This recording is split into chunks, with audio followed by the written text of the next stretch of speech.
First of all, I wanted to acknowledge my lab. This is what we used to do back before COVID, was meet all the time, have great outings, and I miss that.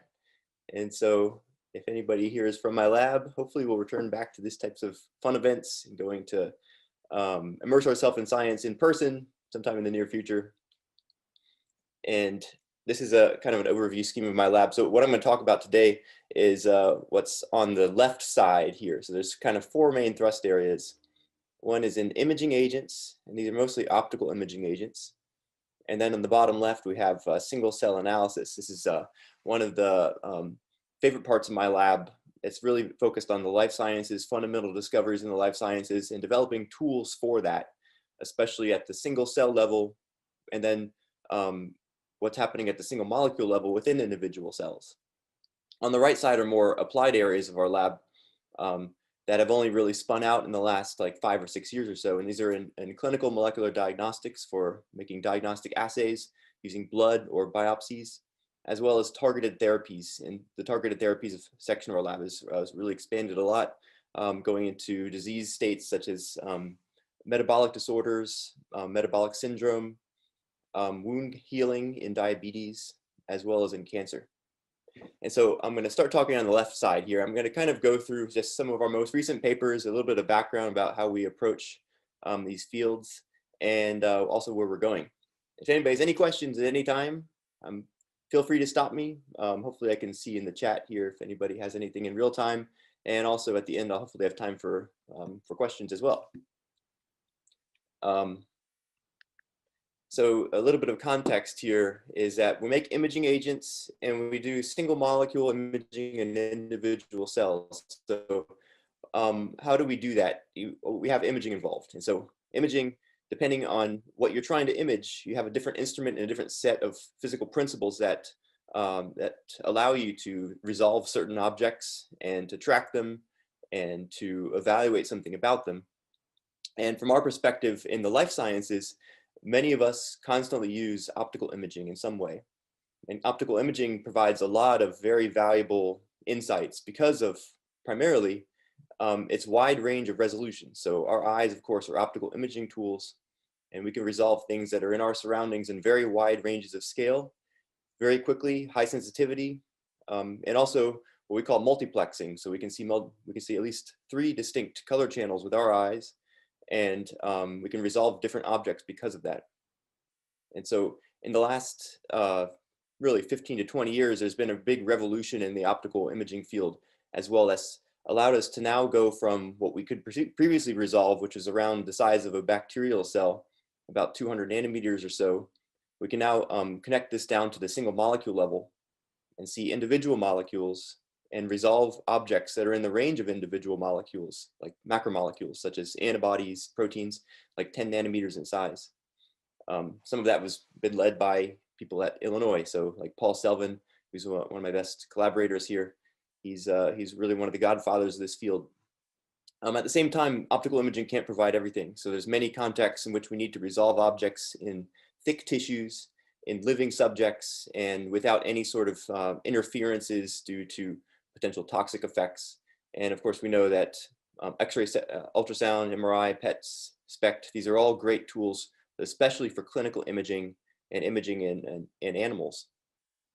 And we also know that if you look at biological textbooks, most often many objects that are shown in biological textbooks and many objects that are resolved in many types of fundamental studies are by electron microscopy. So electron microscopy provides this really great ability to see things that are sub-nanometer, in the range of nanometers in size. And that's something that has not been provided by any other great tool so far. So optical imaging is where we're focusing. So our lab focuses on probes. And so if you've done a lot of studies in molecular biology and in cell biology, you very likely use probes very frequently. And we're particularly interested in ones that allow you to resolve individual macromolecules. And these are mostly protein targets and in DNA and RNA. And so these give us a lot of biological insights into a cell's phenotype, into molecular processes. And so to do that, usually you have something that resembles one of these two probes that's shown at the top here, an antibody conjugate or a nucleic acid conjugate. And this antibody conjugate allows you to bind something to a protein, which is usually invisible, or it's something that does not scatter or emit light in a way that we can track it and resolve it. And that is usually a dye of some sort. So it's usually like a fluorescent dye or something that emits light. It could also be something that absorbs a lot of light. And so depending on how you're trying to image an object, particularly in tissues, you might want to have something that absorbs or emits. So this is generally the context of what we're working with. We're trying to make these better and trying to make these tools that we can use to resolve individual objects in cells, individual molecules in cells, and then track them for long periods of time. And that leads me to nanoparticle labels. And so what is this thing that's attached to this antibody or this nucleic acid that absorbs or emits light? It's usually an organic molecule. Historically, it's been, in most contexts that are actually used widely in the biological sciences, it's usually an organic dye or sometimes an organic fluorescent protein. In the last 20 years, there's been a really big revolution in the ability to make these out of a wide range of new types of materials. And in particular, nanomaterials have become a very big focus of making the next generation of molecular labels and molecular probes for the biological sciences. So they provide a lot of unique values that I'll go into in a moment. But also there's a very big wide variety of these. So these can be made out of macromolecular organic structures like liposomes and dendrimers, and they could be made out of inorganic materials that are made out of metals, semiconductors, as well as magnetic materials.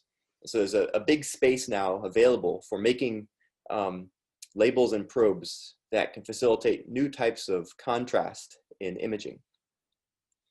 A primary focus of my lab that I've been working on since graduate school really has actually now about 15 years or so are quantum dots. These are semiconductor nanocrystals. And so some of the preeminent features of these are that they have tunable light emission. If you look at the spectra on the right, these are fluorescence light emission spectra. And you can see that the emission spans from the 400 nanometer wavelength up to about 700 nanometer wavelength. That's the visible spectrum. So that's what our eye can see. And if you look at vials of these materials above them, with one material you can span a wide range of emission colors. So one material here, which is cadmium selenide, if you tune the size of that nanomaterial from about 2 nanometers to 7 nanometers, you could span the majority of the visible spectrum. If you look at the TEM image on the left, this is what they look like at high resolution. You can see individual atoms or atomic lattices lined up. And so these are crystalline materials. But what you can't see in this image is that this is surrounded by organic materials. So it's a composite structure. It has a semiconductor crystalline material that gives the ability to absorb and emit light. And then surrounding that, you have a wide range of potential coatings for it that can make it biocompatible, make it interact with biology in a useful way, and also allow it to bind to something with molecular specificity. So that's what's depicted in this yellow to brown object that's surrounding or that's attached to this quantum dot that's depicted here in blue, is a molecular recognition capability. So in the last 15 years, these have really become useful tools for one particular major application, and that's single molecule imaging and tracking. And so these are one of the most foremost used materials for this field now. So what's shown on the left is an individual cell, and what's shown on the right is that cell in a different type of contrast. So on the left, you have a bright field image where you're just looking at the transmission of light through this one cell. You can see the blue hue, which is fluorescence from the nucleus. And on the right, you can see individual molecules here that are diffusing on this cell because they're bound that you can now resolve. So we can now see this one individual protein and what it's doing. And we can get a wealth of information out of stochastic processes in biology that otherwise you can only get out an average value. So now we can see the distribution of individual molecules and how that contributes to an average behavior that we've resolved previously. And so this is single cell imaging together with single molecule tracking. So this has been very transformative for this application. So Why are they so transformative for this application? It's because of their photophysical properties. So these are widely used in a variety of contexts because of these unique collection of properties for quantum dots compared with other materials. For instance, they have size tunable color. And so if you have size tunable color, you can potentially span any wavelength range that you want. In particular, the infrared is a very useful range for biology because a lot of biology is fairly transparent and background free in that range. To do that with a fluorescent dye or a fluorescent protein is much more challenging. Instead of just changing the size, which you grow the nanocrystal to, you have to develop a whole new molecule and a whole new synthetic routine for these proteins and organic dyes. They also have extremely bright emission, about 10 to 100 times that of an organic dye or fluorescent protein, and they're much more photostable. And so this shows a comparison of the signal you get out of an individual molecule in an individual cell for a dye versus a quantum dot. So quantum dots, potentially you can image them for hours to sometimes longer than hours continually. And dyes, you can't do that. So dyes typically will degrade. They'll, it's called photo bleaching, and the actual reason for that is because they chemically change, usually because of oxidation or hydrolysis. So they'll actually degrade. So quantum dots don't have a tendency to do that under excitation. So there's several different designs for these materials. So these are sold commercially, but also in this, for many applications, they have to be specifically designed for your goals. And so some of those design goals are in the photophysics of these materials. One major goal is to design these to have longer emission wavelength. And that's because of what's depicted on this top chart here, which is a spectrum of quantum dot fluorescence that's in the colors, and as well as autofluorescence from, in this case, this is fixed cells. Most autofluorescence, when you're exciting at something like 400 nanometers to 500 nanometers, you have a lot of fluorescence that's at the spectral range close to that excitation band.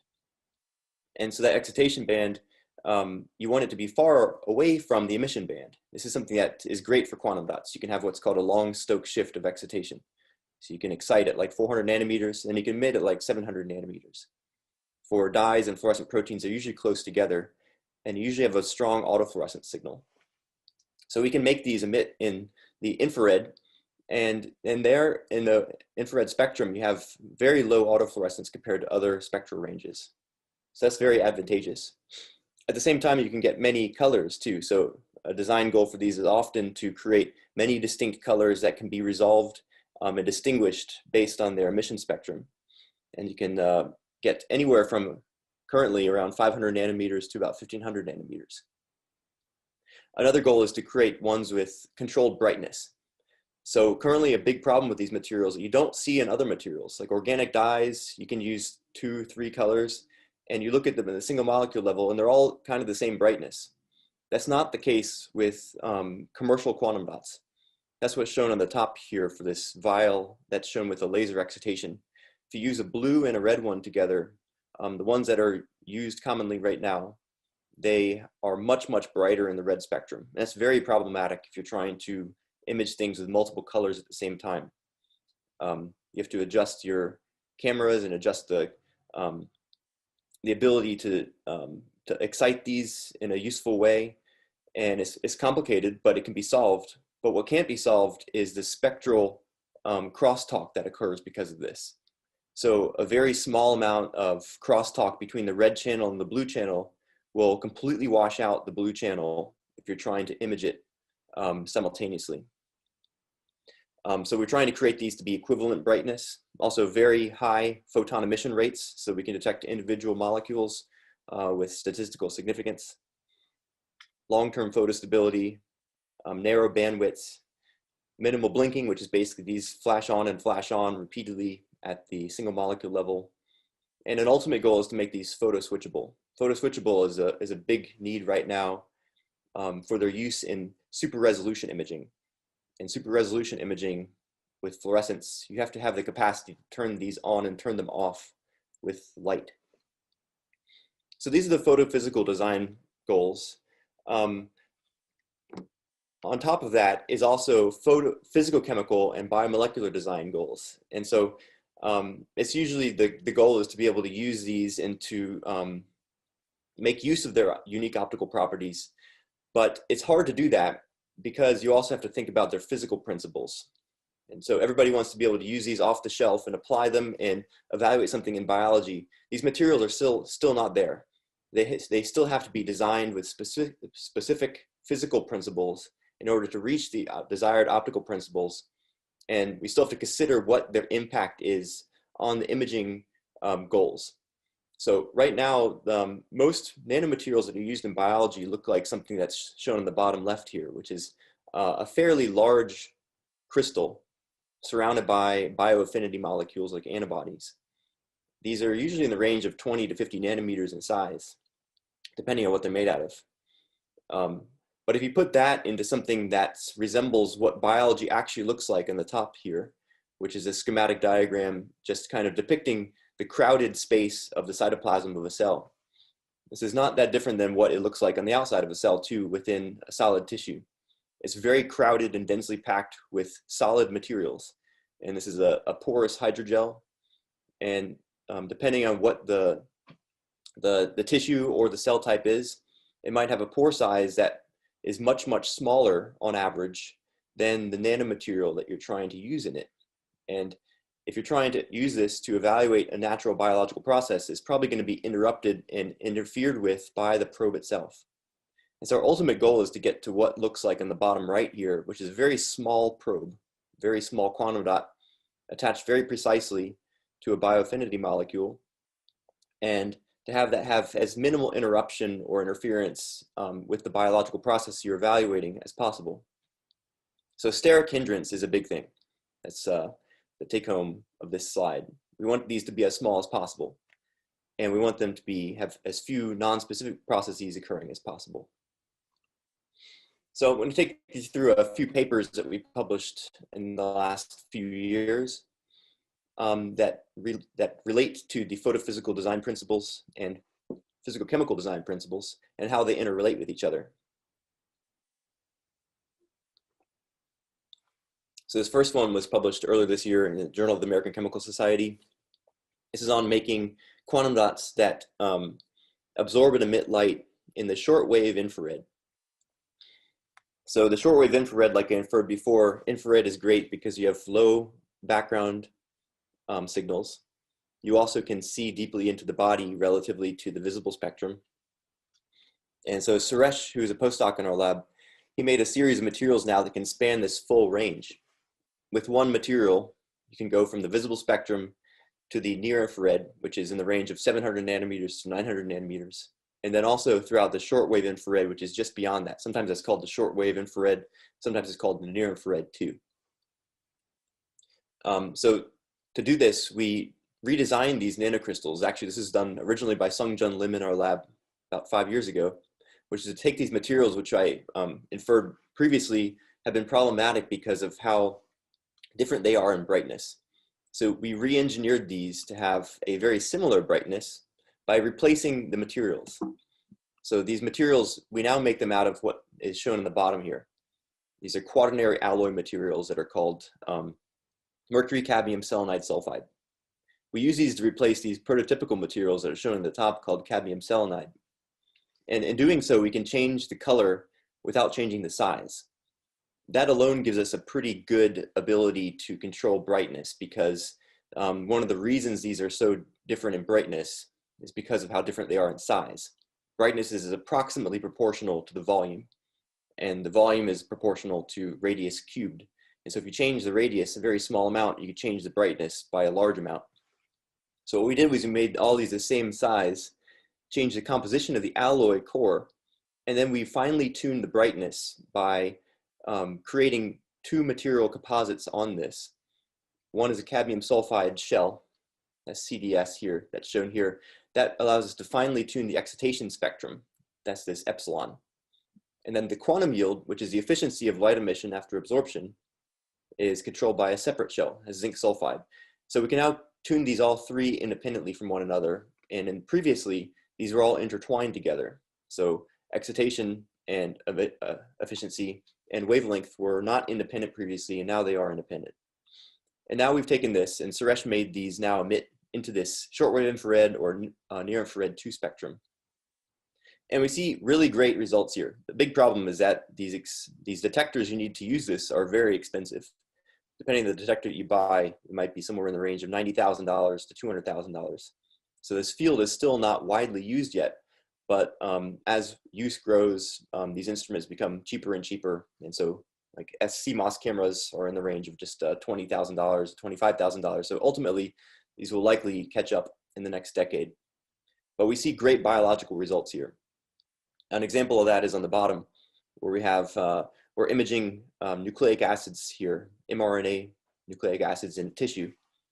And one of these is labeled with quantum dots and one is not. The top row is labeled with quantum dots, the bottom row is not. So what you can see is that if these are emitting at 630 nanometers, which is a visible spectrum, the autofluorescence that comes naturally from this tissue without a label looks very similar in intensity to what you see with a labeled tissue. This is not the case when you go out to the shortwave infrared. You essentially see no background fluorescence. And so this is a really great outcome, because if you're trying to detect something, you're always making a decision about what your detection threshold is. Here, that detection threshold is very easy to choose. You choose it to be very low. And then almost anything above the threshold is what your molecule is that you're trying to image and detect. And so you can see this is actually a progressive increase in improvement going from the visible spectrum on the top right that's shown here in this bar graph from 630 nanometers, which is visible in the red, to 770 and 950, which is the near infrared 1, and this really, really big boost when you get out to the shortwave infrared 2, where you've increased your signal to noise ratio by more than 2 orders of magnitude and sometimes up to 3 orders of magnitude. So it's a really big improvement for trying to detect rare events, individual molecules in a very noisy, complicated environments, particularly in tissues where you have a lot of fluorescence coming from lots of cells and lots of molecules, such as cofactors and blood vessels, which are very autofluorescent. Another application for this is trying to, again, detect RNA in cells, but this time do it at the single molecule level. So this work was led by Yang Liu, who now is a faculty position in China. And the goal of this is to use quantum dots in the context of fish. Fish is a field that's been around for more than 50 years.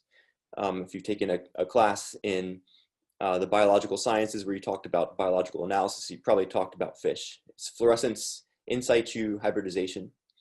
There's several ways to do this, but in general, what you do is you have a nucleic acid target that's in a cell, either RNA or DNA, and what you do is attach fluorescent molecules to it through hybridization. So you take a short oligonucleotide that's usually in the range of like 20 to 25 bases, single-stranded, and you chemically attach a dye to it. And if you chemically attach a dye to it, then it can hybridize with this target in a cell, and that target is then fluorescent. The very big important thing here is if you want to do this on the single molecule level, these individual fluorophores are usually not bright enough to do that. And also, they might bind non-specifically to a cell. So you usually need to have multiple nucleic acids bound per target in order to resolve them. That number is usually in the range of like 10 to 50. So it's actually a pretty large number. And so what you get out of a cell, if you're trying to image mRNA, which is mostly in the cytoplasm, is something that looks like this. These bright punctate spots, and some experimental data might look like this, where these are mostly outside the nucleus, which is labeled in blue with like a Hooke's dye. And these bright green spots are individual mRNA targets. And they're also surrounded by this, this greenish hue that's kind of hazy and faded out compared to the brighter spots. That's a combination of autofluorescence and non-specific binding. And so this combination, though, of multiple targets binding to the same, or multiple labels binding to the same target, that gives you the ability to resolve these individual molecules. This has become a very big field in the biological sciences too, with the capacity to now buy these commercially fluorescent dyes attached to short oligonucleotides, and there's several companies based off of this too. So doing this with quantum dots has more challenges. Here's an example of 3D images of individual HeLa cells where we're labeling GAPDH, which is usually a control nucleic acid that's used, that's expressed at high numbers, and is usually used as a reference. When you do this organic dyes, this is what the cell looks like. Somewhere in the range of about 400 copies in the cytoplasm. You can do this with quantum dots too, and it works, but only in certain size ranges. Very large quantum dots, what you get out is you get specific labeling, but you don't get comprehensive labeling. The counts that you get out when you try to count these molecules are lower than what you'd expect based on controls. And so we evaluated this pretty rigorously in terms of trying to determine what the size threshold is that gives you accurate labeling. So on the left here, what you see are TEM images on the top, as well as FPLC, which is basically size specific chromatography that gives us the size, that's how much these behave in terms of what they look like in water. So these are always bigger in water than what the TEM images make them appear to be. That's because they're coated with a polymer. They're attached to streptavidin, which allows them to bind to a nucleic acid. And they also have a hydrating shell of water molecules and salts surrounding them. So these sizes, we engineer them to be pretty uniform in the range of about 9 nanometers up to about 25 nanometers. And this commercial one we bought commercially, it's about 25 nanometers. And so what we see is that there's a very distinct size threshold. So on what's shown here on this scatter diagram is what we can expect based on our control experiment of a dye that's shown in orange. So a dye gives us a count about 200 counts per cell for this one particular target. We get very similar counts if we use quantum dots labeling these nucleic acids in the cytoplasm when these quantum dots are in the range of 9 to 13 nanometers. But beyond that, 17 nanometers and above, we get much lower counts out. So these are specific counts, meaning that we're getting accurate readings out in that we don't have background counts when the target is not there, but we simply are not getting all the targets labeled. Note that this has to be done under very specific conditions. With dyes even, I alluded to the fact that there's background binding, but you have to get a certain number labeled per cell in order to detect those brighter spots over this hazy background. The same thing is true with quantum dots, but you need different blocking cocktails. These blocking cocktails we found to be very specifically needing a small amount. These are decades and a large amount of these colloidal block agents like min. So that's one particular application. I wanted to go back to this real quick, that this 15 nanometer size threshold is something that we've seen repeatedly now. So I'll talk about this again. This seems to be something that's kind of fundamental for fixed cells in biology. These cells are dead. These cells are permeabilized and that membrane is broken down. And we're trying to label the targets that are in there. And you would expect that you would have a lot of free access of a nanomaterial to bind to something in a cell if it is permeabilized. But it does not seem to be equal access depending on the size. It seems that there are very specific size thresholds that remain even when you have the cell broken down to some extent. The next paper I wanted to talk about is related to this, trying to also find the optimal size, but instead of trying to label intracellular nucleic acids, this is about labeling receptors on the surfaces of cells. This was led by Fong Li, who is now a postdoc at UCSD. And also this is a collaboration between our lab, the Paul Selvins group in physics, Pablo Perez Pinera, who's also in bioengineering, and Hee-Jung Chung, who is in MCB.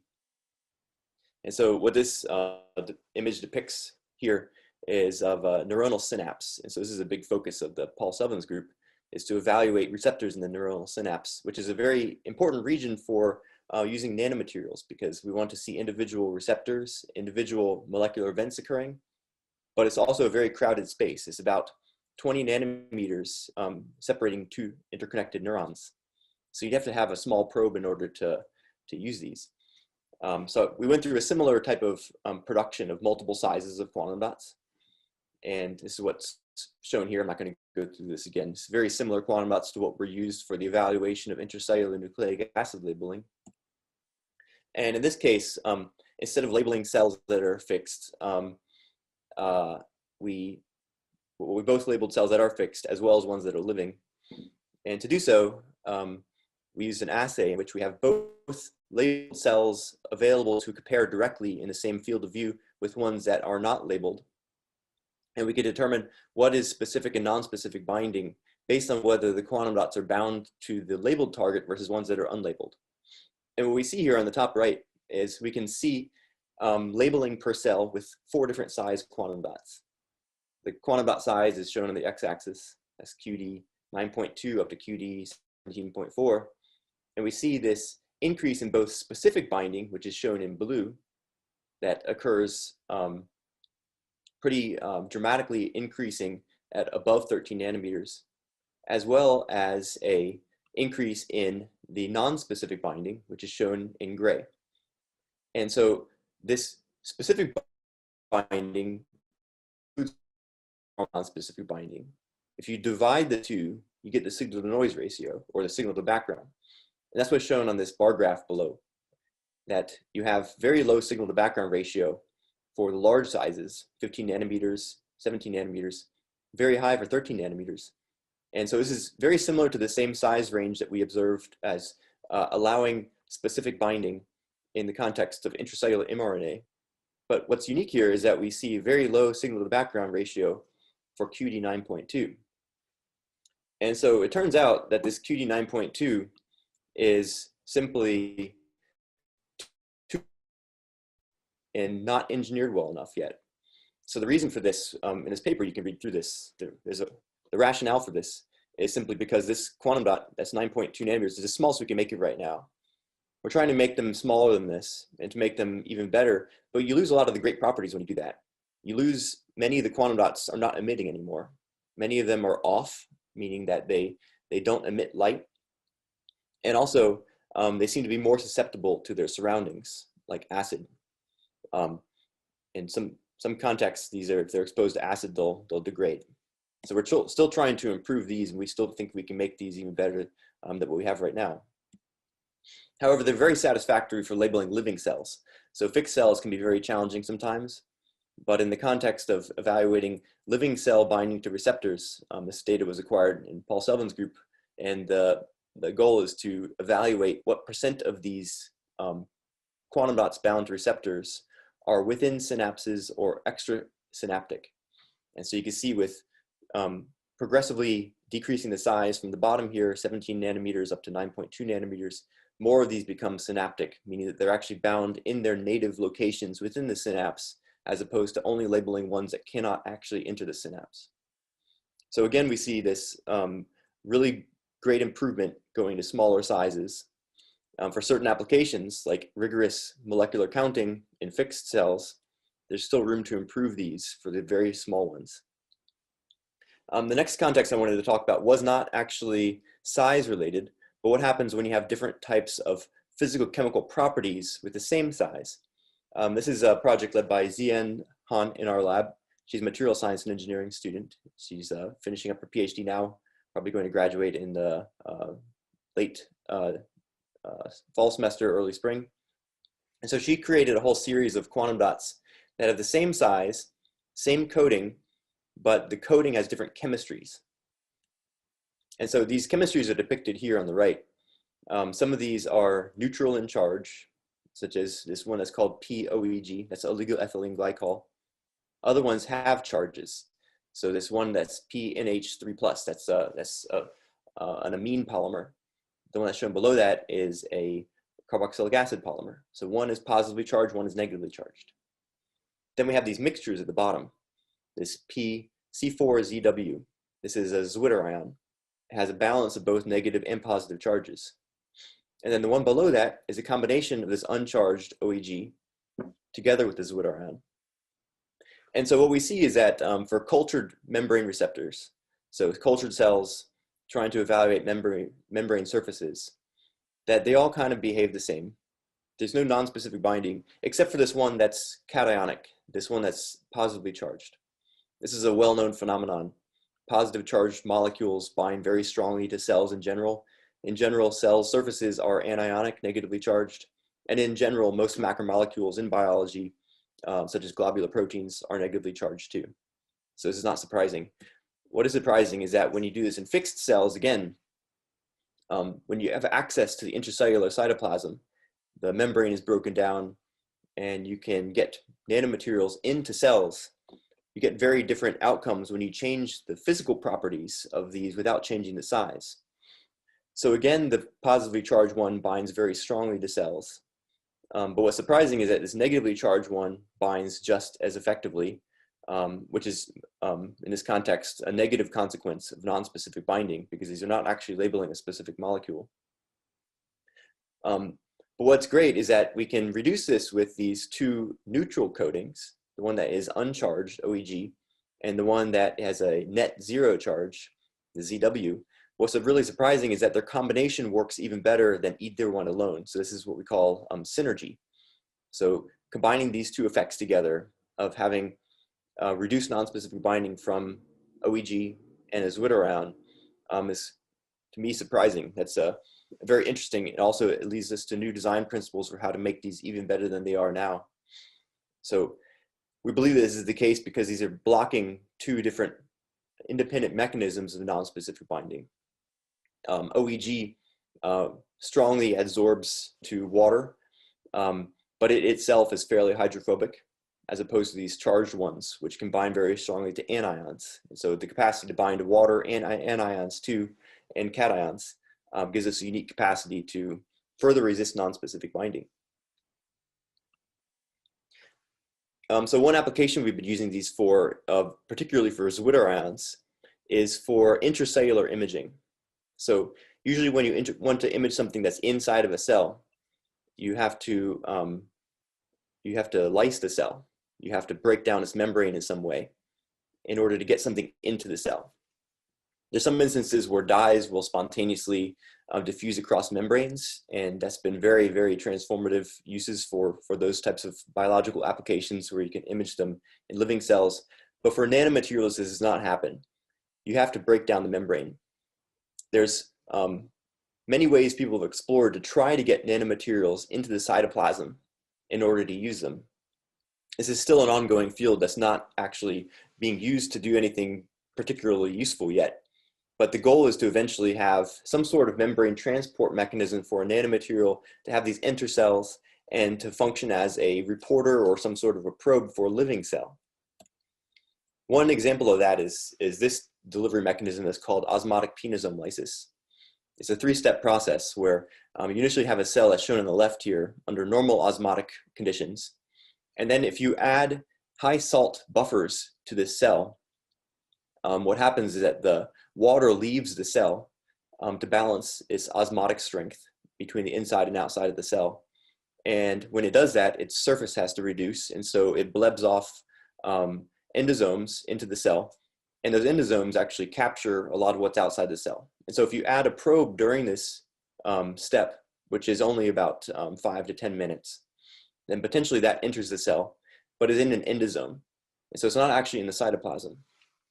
But in a second step, if you add a really brief exposure to a hypotonic solution, which is much higher concentration of water or lower osmotic strength, then what you get is these endosomes that formed under conditions of high salt rupture. Water enters them rapidly and they break apart. And your products end up in the cytoplasm. So this has been used actually for more than 50 years. This was discovered a long time ago. And it's been used originally to deliver macromolecules like proteins into cells. And so we studied this in the context of quantum dot delivery into cells.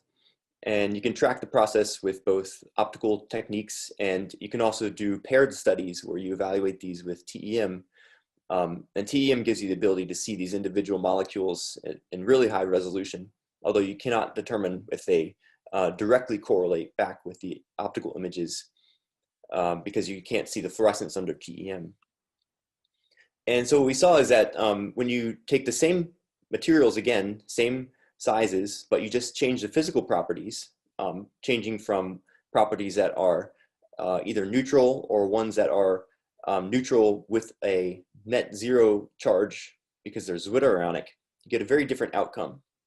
What's shown on the left here is a weakly bound ligand that's neutral. And on the right here is a strongly bound ligand that's also neutral. is also zwitterionic. You see a very big difference inside of a cell. One moves very rapidly. One is mostly stationary and kind of bright spots. So we developed image analysis tools for this to determine both how these are moving and what are their photophysical properties in the context of what they're doing inside of a cell. And so this is kind of a product of what you see, that the ones on the left here that were mostly immobile have this scatter plot showing a what we extract out from the fusion measurements of these individual molecules as being low diffusion constant, low diffusion coefficient, and low alpha value, which is a kind of how much these can move spatially. This is very different than what you see here in this zwitterionic case on the right, that these are high mobility, highly diffusive, and they can move long distances, indicated by this alpha value. Also, we've been evaluating how these are clustered together. So the ones that are very diffusive and can move long distances are also not bright, and that's what you would expect, because these are not individual molecules anymore. Some of them have become aggregated and trapped inside of an endosome, and there's many of them in an endosome, and so they behave as one particle that emits many photons simultaneously. So we can independently analyze both of these effects. Independently analyze, are they clustered together, as well as are they moving a lot? And so what we're trying to extract out here is this one particular type of intracellular nanocrystal, one that's cytoplasmic, moving a lot, freely diffusive, and also single and individual. This is the one that we hope in the future will allow us to probe events in a cell without any sort of interference. A free single probe inside of a cell is our ideal. And so we see, in order to achieve that, it depends strongly on the physical properties of a quantum dot. In particular, this PZW1 is a strongly bound polymer that's zwitterionic. That one outperformed all the others, even ones that were also neutral, like this PEG one. And so this kind of goes back to the same type of phenomenon we saw in fixed cells, in that once you have the membrane permeabilized, the zwitteron has a lot of benefit for use inside of a cell. It seems to resist these non-specific binding effects that inhibit the use of ones that are charged, and also inhibit the use of ones that just have polyethylene glycol by themselves. So free cytoplasmic quantum dots are strongly facilitated by stable neutral surfaces. The last paper I wanted to talk about came out last year, also again by Fong. And so her previous paper was on evaluating receptors and making the optimal quantum dots to prepare them or to evaluate them with. Her main project has been to use quantum dots in order to evaluate discrete events inside cells. In particular, the main goal here is that our current understanding of a lot of cell physiological processes, as well as phenotype changes, relates to how a cell interprets an input and then decides to do something. So that decision could be that it's going to proliferate, invade into its surroundings, or change phenotype. And it typically won't do that under random scenarios or without conditions of some sort of biochemical event that tells it to do so.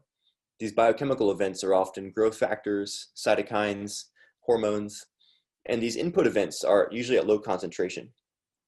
We have a lot of amazing tools now, particularly ones that have come out in the last 10 years, that gives us this single cell distribution of phenotype or behavior. So we have tons and tons of tools of single cell analysis, particularly single cell sequencing, and just in the last 5 years or so has been really transformative for evaluating these distribution of cell properties. But what we don't have is one that tells us what is the distribution of input stimuli that led to this particular output distribution.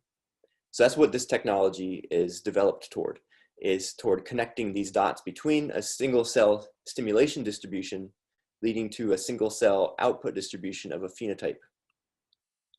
The context in which we're studying this is factors binding factors, as this is being leads to some in transcription factor translocation to the nucleus, like this, what's shown here in the MAPK process, and that leading to change in transcription, which then leads to something that's a biological change in a cell, often a phenotype change or migration or something like this. This is what it might look like at the single molecule level dynamically on a cell. This is EGF bound to a quantum dot, moving on a single cell, and you can see events that take place.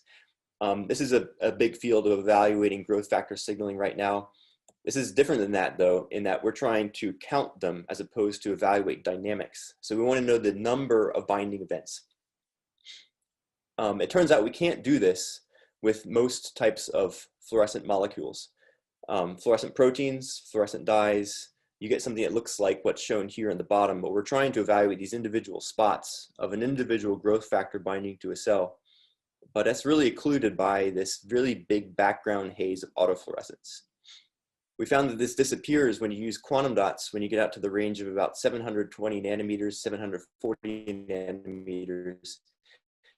And then the signal to noise ratio is so great that you can really confidently say this is an individual molecular binding event. So this is an ROC curve depicting that for these different colors of quantum dots. What you can see is we get really great confidence and accuracy of determining whether this event is actually an individual molecule or some sort of background event once we get out to the 700 nanometer range. So the AUC, or area under the curve for the ROC, is about 99%. When you try to do this with the dye, it's extremely low. Very low confidence that you're actually detecting all the events, and very low confidence that you're actually detecting an event that's not autofluorescence. And so we can now quantify these molecular binding events across diverse types of cells. That's what's shown here, with 3 different types of cells exposed to the same number of growth factors. Counting these growth factors on these cells, it should be proportional to the number of receptors that are there. And that is what we see, these 3 different cell types that are all human, all expressing EGF receptor at different levels. We get relatively a proportional number of binding events to these cells, depending on the number of receptors that they have, under this one condition of nanomolar concentration of this growth factor. And you see a great improvement in the ability to resolve these and count them when you use quantum dots as compared with dyes. That's what's shown here in a comparison. The same cells here are bound by quantum dot EGF conjugates as well as dye EGF conjugates. And in order to image these in 3 dimensions, you have to progressively scan through Z stacks of acquisition. And what you can see here is if we're imaging from the bottom to the top, quantum dots look like they're bound uniformly throughout the cell, as opposed to dyes, which are shown here summarized on the right, that you get a really bright signal at the bottom of the cell. By the time you get to the top, you've photo bleached all of them. The inverse occurs when you image from the top to the bottom. So most of the dyes look like they're at the top, and then you get to the bottom and they're all disappeared. So effectively, you can't do this experiment and quantify and count all these molecules that are there without a quantum dot. So the outcomes that we get are here, which is what I'm most excited about, is that we can now evaluate stimuli together with an output. So here we're evaluating this output as being internalization of EGF. That's the first step in the signaling cascade, is that EGF binds to EGF receptor. That receptor complex then usually dimerizes, hetemerizes, gets internalized, and that leads to a cascade of intracellular signaling events that are like through the MAPK pathway. And so we can correlate this, how much of it enters versus the number that are there. And what's great is that we can get out these dependencies based on a drug. So what's shown here is that going from the initial events of binding to about 30 minutes later, all of these EGF molecules are internalized. That tells us that the signaling cascade has begun. If we add a receptor blocker to this, in particular, this one is a kinase inhibitor called gefitinib. If we add that in low and high concentrations, we see that we inhibit this effect from occurring. This is a well-known phenomenon. This inhibitor is a small molecule kinase inhibitor. It blocks the receptor, and it also blocks all the downstream processes as well. So if we track these events, we can now get a population distribution out of which cells are responding to the drug. And then we can backtrack if that cell responded or not is because it had a low or high level of stimulation. So that's what's shown at the bottom here. Under no stimulation, effectively all the receptors are internalized. with small levels of increase of gefitinib, the blocker, to high levels, which are well above the IC50 of this drug, what you see is that fewer of the receptors are internalized, which you would expect, but also there's a dependence on the number of stimulation events. And so this means that basically you can overcome this drug by simply stimulating more. And this is what you should expect to see too. So basically, if you have very low stimulation events, which is kind of what's shown on the bottom left here, fewer numbers of EGF per cell, a larger fraction of the blocked events are effectively blocked. High stimulation events, you can't effectively block it. So this gives us an indication of one of the sources of drug resistance being you can oversaturate the biological process that you are targeting with your drug. And in local microenvironments where you might have very high concentrations of EGF, even if you have an EGF blocker, the same signaling cascade can proceed simply because you've highly saturated the process beyond what the drug can inhibit. So this is one potential thing that you can get out of these types of experiments with quantum dots if they're designed correctly. So that's the conclusion of what I wanted to go through today. These are the last really 2 years of research products from our lab in the context of quantum dot engineering for single molecule imaging. And I've been very fortunate to work with some fantastic scientists and engineers in this project. And since I've been at Illinois since 2012, particular Yang, Suresh, Sungjun, Zien, Fong, and Mohammed really made these projects their own, and they really took them to the next level. And I work very closely together with many collaborators, both on campus and outside of campus. In particular, Paul Selvin, Pablo Perez Pinera, Hee-Jung Chung are really key for these projects to proceed. And everything to do with quantum dot fish really took place because of some great collaborations with the Mayo Clinic that originated about 5 years ago. And we're grateful that these projects were supported by both the Cancer Center at Illinois as well as the NIH through the NCI and NIDDK. And actually NINDS, sorry. So thanks for your attention. I'd be happy to take any questions.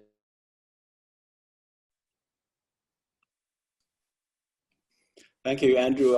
You think the cytoplasmic release of nanoparticle probes in living cell, has that problem being solved? No, I don't think so. I think there's a lot of groups that have explored this at a pretty high level of depth. And the outcome is that there's something that prevents these from binding to the targets. And it's not clear what it is. So there's been many publications now on the use of antibody-based probes of these orthogonal ligation chemistries like halotags. And it seems that a large fraction of the molecules don't bind to their targets when you have a nanoparticle. There's been a good number of papers where people have used dyes and kind of more simplistic types of probes in cells, and they seem to be much less obstructed. Particular things like a phalloidin dye conjugate, if you can get it into a cell, it can bind to actin pretty sensitively. Probably not all of 100% is bound. This does not seem to take place with nanomaterials. And I project that there is a very much more stringent size threshold for this than what you have in a fixed and permeabilized cell. It seems that there are microscopic microenvironments that these cannot access. So no, that has not been solved with nanomaterials. So these nanoparticle probes, including quantum dot, still work much better outside the cell, either for receptor binding, imaging, in vitro diagnostics, than inside the cell, right? So the applications still are mainly outside cell. For living systems, yeah, I would definitely say so. Fixed cells, yeah, they do. I think they do work very well for fixed cells. Yeah, the dead cell. Once they're permeable. Living cell, intracellular, looking at signal transduction is still some challenges. And definitely as even beyond nanomaterials too. I think that's still the case for organic dyes. Definitely fluorescent proteins are the way to go for anything living that can be expressed transgenically. Thank you. Thanks, Jermaine. Hi, Andrew. This is Fan. Thanks for a great talk. So I'm curious, has anyone looked into using quantum dot beyond as a sensing mechanism and using it as some kind of a stimulation vehicle? For example, is there anyone exploring using quantum dot for optogenetic applications? Yeah, it's a great question. That their use for what I presented here is all as a label and a probe, meaning that you basically, they don't turn on and turn off with their surroundings, or at least you don't want them to. You want them to just label and then wash everything else away. But the ability to have them immersed in an environment and responding to its environment is something very different. That has been a very big field. There's a lot of labs that work on that. In terms of making something that's a product that's widely used, there's really none. Almost everything is based on FRET, fluorescence resonance energy transfer. And it's very hard to make these functional for FRET in comparison with dyes, which are much more molecularly precise, and it's easier to interpret changes in fluorescence. In the context of optogenetics, yeah, there are several labs that are focused on trying to make these tools change in emission in response to a voltage change on a cell. That's very hard to do unless you can get it into the membrane in some way. So people have made FRET reporters where the original source of the signal comes from a fluorescent protein, and then that transfers to a quantum dot, which gives you some value because you can make them emit at longer wavelengths, or potentially track them for longer periods of time. The value for that, I don't know, is that substantial yet. In terms of actually using them to modulate something biologically, that's also not quite there yet. The problem is that these materials usually want to have an insulating coating around them. And that insulating coating functions like as an electrical insulator. It provides the ability to prevent the optical properties from degrading, because the nanocrystal itself is a semiconductor. And if it's surrounded by a cladding layer like a laser, it has better optical properties. It absorbs and emits light better, and it doesn't degrade and oxidize. And so if you try to make it a balance between that and being able to respond to an electrical change in its surroundings is complicated. So potentially you could do that by integrating into a membrane in some way. That's still very challenging. So those, I think, are very exciting fields. And a lot of what's missing is simply the biophysics of how to integrate it. We know under very controlled conditions, they can stimulate a local voltage change, and they can respond to them. But in a cell, we simply don't understand the microscopic interface. That needs to be solved, I think, in order to really make them integrate into cells. I'm not sure that they'll catch up, though. I think the value of optogenetic fluorescent proteins is so high, and they keep getting better and better. I'm not sure that they're going to provide a value in the next 5 to 10 years that's going to be worth the development costs. Cool. That's a Thanks. good question. That's Since you mentioned it's so bright, so I was wondering whether it could be used as a more efficient modulation or stimulation device instead of just probe and sensing. Yeah, they should be able to. If you're trying to modulate something with them, it's kind of the opposite goal for most of quantum dot engineering, which is trying to maximize their fluorescence. So you want to have a zero quantum yield then. You want to not convert any of the absorbed light into fluorescence. And you want to convert that into a local electrical change, like a current. And that's the goal of photovoltaics. And so photovoltaics, you want to have this really nice interface between the semiconductor absorbing material and the ability to have a current or an electron released from the material. And in biology, everything's oxidizing typically. You have oxidizing conditions, and that dominates. when you have an absorbed light occur, instead of actually releasing an electron, you actually get an oxidizing event that occurs on the surface and it breaks down. That's for the most materials that are used right now. We have binary materials that have an anion and a cation in them. Theoretically, if you make these out of completely covalent materials like silicon, carbon, those potentially would not be prone to any of the chemical degradation processes that inhibit the ability to use these for modulation. So materials that are being used right now are not ideal. So there is, I think, a lot of potential for that, but somebody needs to refocus the use of these for the correct compositions that will allow it to succeed. Right. Thank you. If you want to do that, let me know. Thanks. Design some projects. It'll be exciting. There's a question in the chat. Oh, Why sorry. dots around 9 nanometers can't function well? That's a great question. So it's not a fundamental reason why they can't in the long term. It's that the best ones that we have so far are optically not as great as the others. So there's a big challenge to making these really tiny. And the big challenge is that you have a core and a shell. And this core gives you the color and it gives you the absorbing efficiency. And the shell dictates the stability and the quantum yield, basically how efficient they are at emitting light after they've absorbed light. And we have to minimize the size somehow to get it really tiny like this, like the 9.2 nanometer one, its core size is 3.3 nanometers. So the coating is actually what dictates the ultimate size.